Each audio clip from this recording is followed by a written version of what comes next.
Hey, welcome again. This is Greg Lewis. We have a special segment today of Lebanon in Depth. I've discovered since I've been here the importance of ski jumping in our community, Storrs Hill, and some wonderful people on the outing club out there that really support Storrs Hill. And it's really interesting the people that got involved. And in that process, I discovered we have a person striving toward the qualification process and approaching it on our behalf as basically a representative, a person of our community. And when I did that, I invited Nick Alexander, who's in this process now of trying to go through all this qualification processes for the Olympics here in 2014 in Russia. And so, Nick, I invited you on. Thank you for coming today, Nick. Thank you for having me here. It's great that you're here. And it's great to be here. I want to make sure, I'm sure everyone knows you in the community, but I just want to, many of us come and go. I mean, some of us are not like the all-timers in here. We have been here fairly recently. They may not know this. They may not know what wonderful things are going on in this way. So could you tell a little bit about yourself, Nick, and what's it all about for you? I've grown up in Lebanon, New Hampshire for most of my life, and actually started skiing at Storrs Hill, the little ski hill over here. The little hill, yeah. You were started there. Yep. And immediately ski jumping caught my interest, and I from my first day on skis, I always wanted to jump. So the coach, one of the coaches said, you have to wait. You have to be able to ski first. So I said, okay, well I'll learn how to ski. So you just wanted to jump off something. Yeah, exactly, right from the start. You're like a dumpster jumper, only it's a little bit bigger, a little bit higher. yeah, exactly. It looks fun. My cat likes to jump in the bag. You like to jump off hills. What appear to me to be cliffs to me, but to some I don't people, know. Yeah. So I mean, right from the start, I wanted to jump these hills. So I got to learn how to ski as quick as I could, and next thing you know, I'm jumping these hills and starting to make progress, moving up to different sizes, and then started going to school at National Sports Academy up in Lake Placid, New York. Wow. Graduated in 2007 and immediately was invited to join, at the time it was called Project X, because the U.S. ski team had just dropped all ski jumping. Oh my. So Project X was formed to take over, and there was no funding or anything at that point. So I was one of the first guys on that team, and progressed onwards, competing internationally in Austria and Germany and Finland and all these other places. And now I'm a part of the A team of the USA ski jumping team. So that's been great. To Olympics in Vancouver, and so let's take that as a beginning.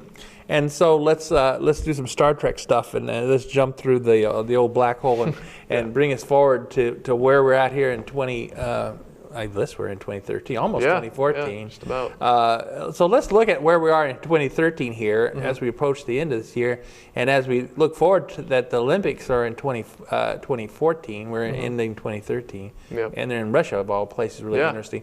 So tell us a little bit about now. Flash forward. What's happening in your life? What's happening with the effort of ski jumping now, and then later we'll talk a little bit about where it's going to happen in 2014. What's going to happen? Yeah, it's been a really great summer. Put a lot of effort into training, and have gotten some pretty good results on the FIS World Cup level. It's called Summer Grand Prix in the summer, but it's still the same guys.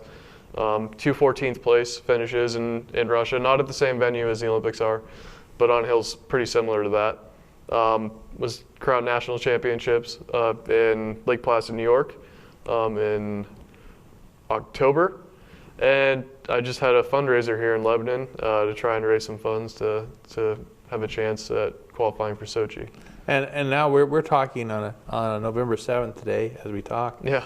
And tomorrow you're flying away. So what's the deal? Where are you off to now? I'm headed to Park City, Utah. They have the Olympic jumping complex where they had the 2002 Olympics. So I'll be training there on snow for the first time this winter, and then headed to Kuusamo, Finland for the first part of the World Cup. Wow.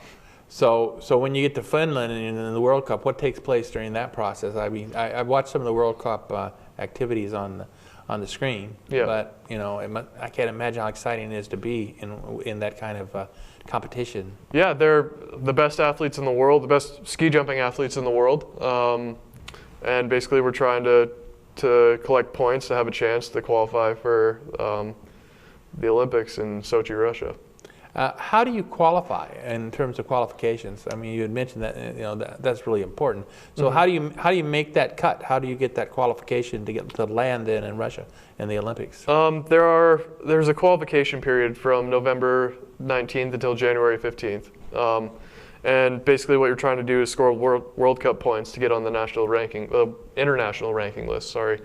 So I'm going to try to score as many points as I can to have a good shot at qualifying for the U.S. team. And let's hope, I always think very positive, because I think the only way in life is be positive. Exactly. Stretch, be positive, and do what we do. Yeah. Now, how are you going to feel when you make that qualifications? Great. I'm fairly confident that I can do it, so I'm confident too. I watch you at work. I know that, I talk about what it takes to be successful in life, and one of them is fanatical discipline. And that's what you have. You're fanatically disciplined, and that is really, really great. I mean, you're also measuring things. You're looking at it from a creative way, but empirical way, in the way you handle yourself in the business of doing the ski jumping that you're doing. Yeah. And if you get to the Olympics, are you going to have some supporters with you? And if and when and will that happen? Yeah, I mean, basically the entire town of Lebanon has been extremely helpful, and I really appreciate everybody helping me out. Really, there's so much support here in Lebanon. Without Lebanon, I wouldn't be where I am. Well, we appreciate you there. In the background, we have a picture of you doing the jump. This is a chance I want to tell everybody in the community. We're really, Lebanon has such wonderful citizens, and we're proud of each and every one of you. But when a citizen stands up and says, "I'm going to strive to be excellent and willing to take on the challenges of trying to compete and be successful to become part of our Olympic effort on behalf of the United States," that is a really high plane, and we're really lucky to have Nick Alexander with us. My wife and I, we're supporters of the effort. Many community members supported the effort, and on the screen you'll have identification of where you could go to if you want to take up the issue of community sports. When communities have Olympic athletes in their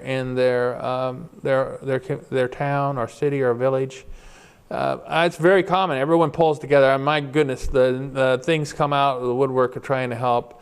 I was raised in the town that was adjacent to the town of Jim Ryan, which was Olympian miler, and everyone pulled out for Ryan, and everyone should pull out for Alexander in our case. And so, if you have what's opening on the screen, there's a couple of points for you Facebookers.